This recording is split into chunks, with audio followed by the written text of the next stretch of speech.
গাড়ি চালায় আমার টাকা দেয় না। আমি বলছি না, হ্যাঁ 3-4 দিন ধরে আমার মাও তুলে গালাগালি বাস থেকে যে তোর গাড়ি চালায় তোর টাকা দিব। কালকেও মাও তুলে গালি করছে, সকল বাসটার লোকজন আসছিল, আমি কিছু করিনি। আজকে ওর মাগরিবের থেকে শুরু করে মদ খাইয়া আমি জাম্বু মুন্না বেলাল সন্ধ্যাবেলা আমি ইফতার করে নামাজ পড়ে বাস স্ট্যান্ডে গেছি, আর যাই আমার মনে হয় যে গালাগালি তো পারছি, এরপরে আমার মনে হয় মারছে।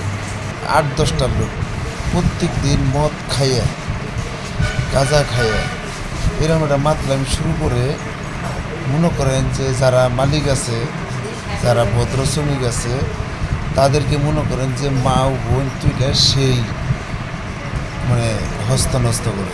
শ্রমিক একজন মালিকের গাড়ি চালায়, ওনাকে তার স্বয়ং সম্পূর্ণ পাওনাদার টাকা পয়সা অর্থ না বোঝাই দিয়ে গ্যামজাম করে মানুষকে মৃত্যুর মুখে ঠেলে দেয়। আমি এদের জন্য সুস্থ একটা বিচার কামনা করি। স্ট্রবেরি সুপার ডটেড ও ক্লাসিক ভ্যারিয়েন্ট সেন্সেশন জাগুক শিহরণ।